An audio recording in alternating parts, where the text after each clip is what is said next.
आप देख रहे हैं SFKGN टीवी। पिछले हिस्से में आपने सुना कि कैसे रेहान और आयत को काली जन्नत और नागमाला का सुराग मिला और उनके सामने पहली बार नागराज प्रकट हुआ। अब इस दूसरे हिस्से में आप सुनेंगे कि नागमाला का असली रहस्य क्या है और कैसे कालाजन अपनी कैद से बाहर आने की कोशिश करता है। सुबह होने पर रेहान ने तय कर लिया कि अब उसे सच्चाई तक पहुंचना ही होगा। वो अकेला नहीं रहना चाहता था। उसने गांव के कुछ बहादुर युवकों को साथ चलने के लिए कहा, लेकिन सब डर गए, कोई तैयार नहीं हुआ। तभी एक लड़की आगे आई, आयत। वो गांव की थी, लेकिन पढ़ाई के लिए शहर जाती थी।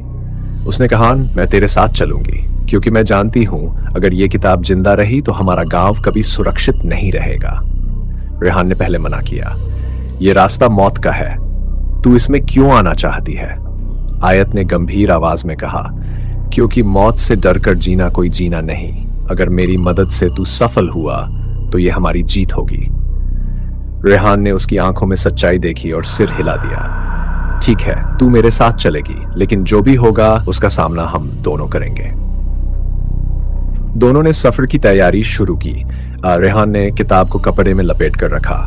आयत ने अपने साथ पुरानी नक्शा पुस्तकें और तावीज लिए। सूरज उगते ही वे दोनों गांव से निकल पड़े। सामने था लंबा और खतरनाक सफर। रेहान जानता था कि अब यह राय सिर्फ उसकी नहीं, पूरे गांव और इंसानियत की थी। जब रेहान और आयत सफर पर निकले तो रास्ता सुनसान और डरावना था। पेड़ों के बीच अजीब सी फुसफुसाहट गूंज रही थी, मानो कोई उनका पीछा कर रहा हो। कभी हवा का झोंका आता तो लगता किसी ने कान के पास सरक सरक कर सांस भरी। आयत ने धीमे स्वर में कहा, रेहान, तुझे भी लग रहा है कोई हमारे साथ है? रेहान ने सिर हिलाया। हाँ, लेकिन ये जिन का असर नहीं लगता, कुछ और है। जैसे जैसे वे आगे बढ़े, जंगल और घना होता गया। अचानक जमीन के नीचे से एक फुफकार उठी, धूल उड़ने लगी और पत्तियां झरझराकर गिरने लगी। रेहान और आयत संभल भी नहीं पाए थे कि उनके सामने एक विशाल काला नाग खड़ा हो गया। उसकी आंखें अंगारों जैसी लाल थीं और उसकी फुफकार ने माहौल को जमा दिया। आयत डर से पीछे हट गई, लेकिन नाग ने हमला नहीं किया, बल्कि उसकी आवाज सीधी उनके दिमाग में गूंजी। इंसानों, तुमने वो किताब छुई है। क्या तुम्हें पता है वो किताब सिर्फ जिन्न की नहीं, हमारी भी है? रेहान चौंक पड़ा। तुम्हारी? लेकिन इस किताब का जिन्न से क्या लेना देना है? नाग ने अपनी फुफकार धीमी की और धीरे धीरे उसके शरीर के चारों ओर धुआं सा लहराने लगा। सदियों पहले इस किताब को हमने नागवंश के खून से बांधा था। ये किताब हमारे श्राप और जिन्न के वादे का नतीजा है। हमने अपनी शक्ति से इस पर नागमाला बंधन डाला था ताकि ये इंसानों से दूर रहे, लेकिन इंसानों की लालच ने उस बंधन को तोड़ दिया। आयत ने कांपते हुए पूछा, मतलब जिन्न और नाग दोनों जुड़े हैं इस किताब से? नाग ने कहा, हाँ, काला जिन्न और हमारा नागवंश पहले एक ही शक्ति थे, लेकिन जब जिन्न ने लालच में आकर हमारी पूजा की वस्तु चुरा ली तो हमने उसे श्राप दिया। उस श्राप से छुटकारा पाने के लिए उसने इस किताब को बनाया। अब ये किताब आधी जिन्न की आत्मा और आधी नागों का श्राप है। रेहान ने गहरी सांस ली। तो इसे खत्म करने के लिए हमें क्या करना होगा? नाग की आवाज और भारी हो गई। किताब को खत्म करने का रास्ता नागमाला मंदिर से होकर गुजरता है। वो मंदिर इस जंगल से भी गहरे पहाड़ों के बीच है, लेकिन सावधान रहना, उस मंदिर तक पहुंचने वाला हर इंसान जिंदा नहीं लौटा। अचानक नाग की आंखें और लाल चमकी। अगर तुम सच में इस किताब को नष्ट करना चाहते हो तो नागमाला की परीक्षा देनी होगी। वहां तुम्हें सिर्फ सांपों से नहीं, बल्कि अपने सबसे गहरे डर से भी लड़ना पड़ेगा। इतना कहकर नाग धीरे धीरे धुएं में बदल गया और जमीन में समा गया। सिर्फ उसकी फुफकार गूंजती रही, नागमाला, नागमाला। रेहान और आयत दोनों स्तब्ध खड़े रहे। अब उन्हें साफ था, ये यात्रा केवल जिन्न की लड़ाई नहीं, बल्कि नागों के श्राप से भी जुड़ी है। आयत ने रेहान की ओर देखा। अब तो पीछे हटने का सवाल ही नहीं है, हमें नागमाला मंदिर पहुंचना ही होगा। रेहान ने किताब को कसकर पकड़ा। उसकी आंखों में दृढ़ता थी। हाँ आयत, जो भी हो, अब इस किताब का अंत करना ही होगा। नाग की बातों ने उन्हें डरा भी दिया था और उत्सुक भी कर दिया था। रात होने लगी थी। जंगल की टहनियों के बीच चांद की रोशनी छनकर अजीब सी आकृतियां बना रही थी। कभी लगता कोई खड़ा है, कभी लगता कोई उनका पीछा कर रहा है। आयत ने धीरे से कहा, रेहान, तुझे लगता है वो नाग सच बोल रहा था? रेहान ने धीमी आवाज में कहा। उसकी आंखें झूठ नहीं कह रही थीं। अब हमारी राह सीधी मंदिर की ओर है। सफर आसान नहीं था। जैसे ही वे आगे बढ़े, अचानक किताब के पन्ने अपने आप खुलने लगे। तेज हवाएं चलने लगीं और किताब से अजीब सी आवाज निकली, तुम नागमाला मंदिर तक कभी नहीं पहुंच पाओगे कि मैं तुम्हारा रास्ता रोकूंगा। रेहान और आयत छिटक गए। वो आवाज काले जिन की थी। पेड़ों के बीच काली परछाइयां लहराने लगी। पहले एक, फिर दूसरी, फिर दर्जनों परछाइयां उनके चारों तरफ खड़ी हो गई। आयत ने कांपते हुए कहा, ये क्या है? रेहान ने गहरी सांस ली। ये उसकी छाया है, वो हमें डराकर वापस लौटाना चाहता है। अचानक छायाएं जमीन से ऊपर उठने लगी। उनका आकार इंसानों जैसा था, लेकिन चेहरों पर सिर्फ अंधेरा। वे फुसफुसा रही थी, नागमाला तुम्हारी मौत है। आयत पीछे हट गई, लेकिन रेहान ने उसका हाथ कसकर पकड़ लिया। डरो मत, ये असली नहीं है, सिर्फ उसका खेल है। रेहान ने किताब को खोला और उसमें से एक पन्ना जोर से फाड़ दिया। जैसे ही पन्ना फटा, छायाएं चीख उठी और हवा में खुलकर गायब हो गई। आयत ने राहत की सांस ली। ये तो बच गए, लेकिन अगर हर कदम पर ऐसा हुआ तो? रेहान ने गंभीर आवाज में कहा, तो हमें और मजबूत होना होगा, क्योंकि नागमाला मंदिर तक पहुंचने से पहले ही जिन हमें तोड़ना चाहता है। दोनों ने सफर जारी रखा। रास्ते में गहरी खाई, टूटे पुल और डरावनी घाटियां आई। हर मोड़ पर ऐसा लगता मानो कोई अदृश्य हाथ उन्हें नीचे धकेलने की कोशिश कर रहा है, लेकिन हर बार रेहान और आयत हिम्मत जुटाकर आगे बढ़ते रहे। सुबह की पहली किरण फूटी। सामने दूर दूर तक पहाड़ दिखने लगे। उन पहाड़ों के बीच धुंध में लिपटा एक विशाल मंदिर नजर आया। उसकी छतों पर नागों की मूर्तियां थीं, जिनकी आंखें सूरज की रोशनी में चमक रही थी। आयत ने धीरे से कहा, वो नागमाला मंदिर है। रेहान ने सिर हिलाया। हाँ, लेकिन असली परीक्षा अब शुरू होगी। मंदिर तक जाने वाला रास्ता नागों की आकृतियों से भरा था। कुछ पत्थर के बने, कुछ सचमुच हिलते हुए। फुफकार की आवाजें हवा में गूंज रही थी। ऐसा लग रहा था मानो पूरा पहाड़ सांपों का घर हो। अचानक मंदिर के गेट पर एक विशालकाय द्वार खुला। उस पर लिखा था, जो डर से जीता वही अंदर प्रवेश पाएगा। आयत ने रेहान की ओर देखा। अब क्या करेंगे? रेहान ने गहरी सांस ली और आगे कदम बढ़ा दिए। हम डर से नहीं भागेंगे, हम उसका सामना करेंगे। दोनों ने मंदिर के अंधेरे दरवाजे में कदम रखा। भीतर का माहौल ठंडा था। दीवारों पर नागों की नक्काशी और बीच में धुआं उठता दिख रहा था। और तभी मन के गर्भगृह से गूंजती आवाज आई, स्वागत है, नागमाला की पहली परीक्षा तुम्हारा इंतजार कर रही है। दीवारें अपने आप हिलने लगीं, मानो पूरी इमारत सांस ले रही हो। रेहान और आयत दोनों ठिठक गए। अंदर धुंध गहरी हो गई थी और उस धुंध में नागों की परछाइयां हिल रही थीं। आवाज गूंजी, पहली परीक्षा, डर का सामना। सामने अचानक एक विशाल दर्पण उभरा। दर्पण में उनकी परछाइयां नहीं दिख रही थीं, बल्कि उनके सबसे गहरे डर। आयत ने देखा, उसके सामने एक काला कुआं था जिसमें वो डूब रही थी। उसके हाथ पांव बंधे हुए थे और पानी धीरे धीरे उसके सिर तक पहुंच रहा था। उसकी चीख गूंज उठी। रेहान ने उसकी ओर हाथ बढ़ाया, लेकिन तभी उसने भी दर्पण में अपना डर देखा। वहां उसे खुद का एक रूप दिखा, जिसमें उसकी आंखें लाल थी, शरीर पर नाग लिपे थे और वह खुद काला जिन बन चुका था। वो रूप उसे घूर रहा था और कह रहा था, तू मुझे नहीं रोक सकता, क्योंकि तू ही मैं है। रेहान पसीने में भीग गया, उसके हाथ कांपने लगे। लेकिन तभी उसे नाग के शब्द याद आए, जो डर से जीतेगा वही मंदिर में प्रवेश पाएगा। उसने आंखें बंद की और खुद से कहा, यह सच नहीं है, ये मेरा डर है और मैं इसे हराऊंगा। उसने दर्पण पर मुक्का मारा। दर्पण टूट गया और आयत का कुआं भी गायब हो गया। दोनों जमीन पर गिर पड़े। सांसें भारी थीं, लेकिन पहली परीक्षा पूरी हो चुकी थी। मंदिर की दीवारों से अब फुफकार की आवाज आई। दूसरी परीक्षा, विश्वास की। सामने दो रास्ते खुल गए। एक उजले फूलों से सजा हुआ, शांत और सुरक्षित दिखता था। दूसरा अंधेरा, कांटों से भरा और खतरनाक। एक शिला पर लिखे शब्द चमकने लगे, सही रास्ता चुनो, वरना नागमाला तुम्हें निगल जाएगी। आयत ने तुरंत उजले रास्ते की ओर इशारा किया। यही सही है, देखो कितना साफ और आसान है। लेकिन रेहान ने सिर हिलाया। नहीं, ये धोखा है।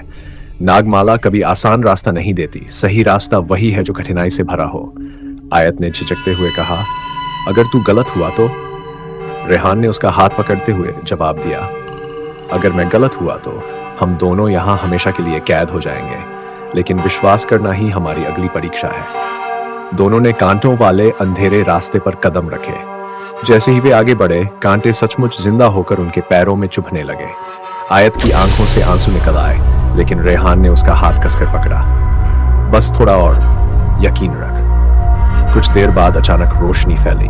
वो रास्ता सीढ़ियों में बदल गया और सीधे मंदिर के अगले कक्ष में पहुंच गया।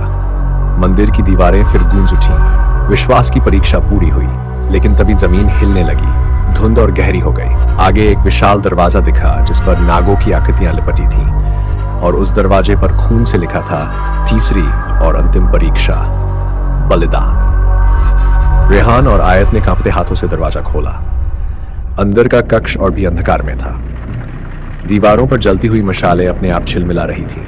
बीचों बीच एक विशाल पत्थर की वेदी थी जिस पर सांप लिपटे हुए थे। वेदी पर एक लोहे की तलवार रखी थी और उसके पास लिखा था, इस मंदिर से निकलने के लिए एक का बलिदान जरूरी है। आयत के चेहरे का रंग उड़ गया। बलिदान? इसका मतलब हम में से एक को मरना होगा? रेहान ने गहरी सांस ली। हाँ, यही तीसरी परीक्षा है। नागमाला हमें परख रही है। अचानक हवा भारी हो गई। धुंध में से एक गूंजती आवाज निकली। वो काला जिन था। उसकी आंखें आग की तरह चमक रही थी और उसका शरीर धुएं की तरह फैल रहा था। तुम इंसान समझ भी नहीं सकते, ये मंदिर मेरी कैद है। इस किताब ने मुझे नागों के श्राप से बांध रखा है। अब अगर तुम बलिदान दोगे तो मैं आजाद हो जाऊंगा। आयत ने डरते हुए कहा, लेकिन अगर हम बलिदान नहीं देंगे तो? जिन हंस पड़ा, तो तुम दोनों यहीं हमेशा के लिए इस मंदिर में फंस जाओगे। ना इंसान रहोगे, ना जिंदा। रेहान आगे बढ़ा। उसकी आंखों में दृढ़ता थी। अगर बलिदान देना ही है तो मैं दूंगा। ये किताब मैंने छुई थी, गलती मेरी थी। इसका अंत भी मुझे ही करना होगा। आयत ने उसका हाथ पकड़ लिया। नहीं रेहान, अगर तू गया तो मैं भी जी नहीं पाऊंगी। बलिदान मैं दूंगी। दोनों के बीच खामोशी छा गई। सांप फुफकार रहे थे। जिन उनकी मजबूरी देखकर आनंद ले रहा था। लेकिन तभी रेहान को नाग की कही बात याद आई। नागमाला की असली परीक्षा दिल से होती है, नन के खून से। उसने आयत की ओर देखा और कहा, बलिदान मौत नहीं, बलिदान स्वार्थ का है। रेहान ने किताब उठाई और वेदी पर रख दी। उसने ऊंची आवाज में कहा, मैं अपनी लालच, अपना डर, अपनी जिंदगी की हसरतें, सब इस किताब को बलिदान करता हूँ। अब ये किताब हमेशा के लिए यहीं रहेगी और मैं इसे कभी इस्तेमाल नहीं करूंगा। अचानक मंदिर की दीवारें कांप उठीं। सांप जमीन में समा गए। किताब जलने लगी और राख में बदल गई। काला जिन्न चीखता हुआ धुएं में बिखर गया। नहीं, ये बलिदान नहीं, ये धोखा है। लेकिन उसकी आवाज धीरे धीरे मंद हो गई। मंदिर में शांति छा गई। आयत की आंखों से आंसू बह रहे थे। रेहान, तूने कर दिखाया, हम बच गए। रेहान ने हल्की मुस्कान दी। नहीं आयत, हमने बचा नहीं लिया, हमने सिर्फ अपने डर और स्वार्थ को बलिदान किया। यही असली बलिदान था। दरवाजा अपने आप खुल गया। बाहर चांदनी फैल चुकी थी। दोनों मंदिर से बाहर निकले तो उन्हें महसूस हुआ जैसे सदियों का बोझ उतर गया हो। लेकिन जाते जाते हवा में नाग की फुसफुसाहट गूंजी। नागमाला अभी खत्म नहीं हुई है। श्राप का एक हिस्सा अब भी जिंदा है। दोनों ने गहरी सांस ली जैसे सदियों से दबे हुए हो। आयत ने राहत की मुस्कान दी। हमने जीत लिया रेहान। वो जिन्न अब हमेशा के लिए खत्म हो गया। रेहान ने सिर हिलाया, मगर उसकी आंखों में बेचैनी थी। नहीं आयत, कुछ तो अधूरा है। क्या तूने सुना नहीं? आखिरी पल में नागमाला ने कहा था, श्राप का एक हिस्सा अभी भी जिंदा है। दोनों ने जंगल की ओर देखा। पेड़ों के बीच धुंध फिर से उठ रही थी। हवा में फुफकार की आवाज गूंज रही थी जैसे सैकड़ों सांप एक साथ सरक रहे हों। अचानक जमीन हिली। जहां वो खड़े थे, जरा वहां की मिट्टी से एक काला चिन्ह उभरा। वो एक नाग का चिन्ह था, लेकिन इस बार उसके चारों ओर आग की लपटें जल रही थीं। आयत घबराकर बोली, ये क्या है? क्या जिन्न सच में खत्म हुआ था? रेहान ने गहरी आवाज में कहा, नहीं, वो जिन्न किताब में बंधा हुआ था। हमने किताब को नष्ट कर दिया तो उसकी कैद टूट गई। उसका शरीर तो राख हो गया, लेकिन उसकी आत्मा अब आजाद है।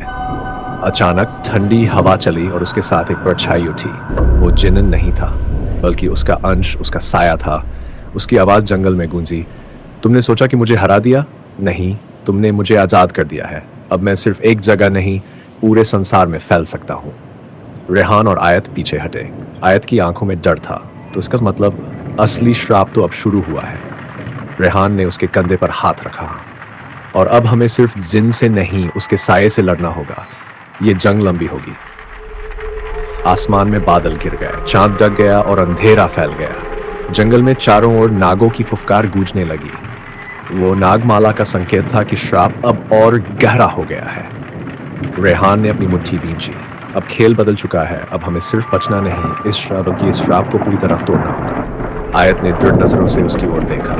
तो चल, इस बार डर नहीं, इस बार हम अंत तक लड़ेंगे। जंगल की धुंध और गहरी हो गई और दोनों धीरे धीरे उस अंधेरे में खो गए। पीछे उनकी परछाइयां लंबी होती जा रही थी, मानो काला जिन उनके साथ साथ चल रहा हो। रेहान और आयत सावधानी से आगे बढ़ रहे थे, मगर हर कदम पर उन्हें लग रहा था कि कोई उनका पीछा कर रहा है। अचानक एक पुराना मंदिरनुमा ढांचा सामने आया। उसकी दीवारों पर नागों की आकृतियां उकेरी हुई थीं। वे आकृतियां इतनी जीवंत लग रही थीं कि जैसे सांप दीवार से निकलकर अभी जिंदा हो जाए।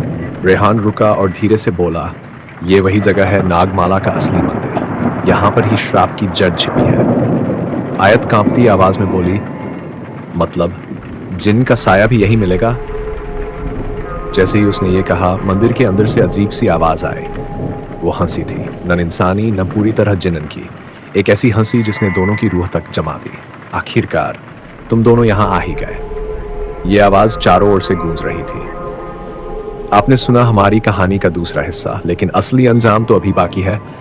काला जिन्न आजाद हो चुका है और अब जो होने वाला है वो आपके रोंगटे खड़े कर देगा। अगर आप देखना चाहते हैं कि इस दास्तान का अंत कैसे होगा, तो चैनल को अभी सब्सक्राइब करें SFKGN TV, क्योंकि आखिरी हिस्सा मिस करना आपको भारी पड़ सकता है।